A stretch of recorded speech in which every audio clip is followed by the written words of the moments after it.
Un pays où 6 frontières se rejoignent. L'Afrique entière en miniature. Le Cameroun est l'un des joyaux les plus fascinants d'Afrique. Situé en Afrique centrale, il est bordé par 6 pays. Le Nigeria à l'ouest, le Tchad au nord, la République centrafricaine à l'est, et le Congo, le Gabon, ainsi que la Guinée équatoriale au sud. Il s'ouvre également à l'ouest sur le golfe de Guinée, offrant à son littoral une ouverture stratégique sur l'océan Atlantique. Cette position géographique fait du Cameroun un véritable carrefour africain. Il est le point de rencontre entre l'Afrique occidentale et l'Afrique centrale, entre le monde sahélien et les forêts équatoriales. Sur un même territoire cohabitent le Sahel aride au nord, les forêts denses du sud, les montagnes volcaniques à l'ouest et les plaines fertiles du centre. Ce pays est surnommé l'Afrique en miniature, car il reflète à lui seul la diversité du continent africain. Paysages variés, peuples multiples, langues nombreuses, traditions riches et ressources abondantes. En lui, l'Afrique se résume, se raconte, se rêve.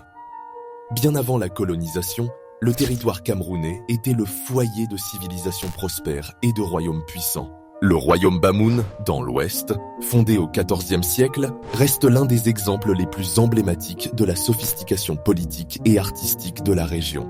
Ses palais, ses œuvres en bronze, ses récits guerriers et ses dynasties en font une fierté nationale.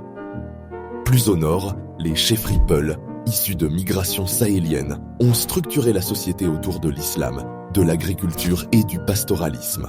Dans les régions forestières, les pygmées Bakas, quant à eux, vivent en harmonie avec la nature, perpétuant des connaissances millénaires sur la flore et la faune. L'arrivée des Européens bouleversa cet équilibre. Les Portugais furent les premiers à longer les côtes camerounaises au XVe siècle. Mais ce sont les Allemands qui établirent un contrôle colonial effectif en 1884. Baptisant le pays Cameroun, le régime allemand fut marqué par la construction d'infrastructures, mais aussi par une exploitation brutale et des résistances farouches, notamment dans les montagnes de l'Ouest.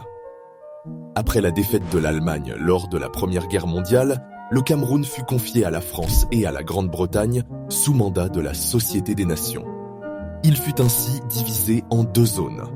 Le Cameroun français, 80% du territoire, et le Cameroun britannique, divisé en Northern et Southern Cameroons. L'après-guerre vit la montée des nationalismes africains. Au Cameroun, la lutte pour l'indépendance fut menée par l'Union des populations du Cameroun, UPC, dirigée par le charismatique Ruben Oumniobé. Abonne-toi si tu es fier d'être africain et pour ne rien rater, laisse ton pays en commentaire et je ferai une vidéo sur ton pays.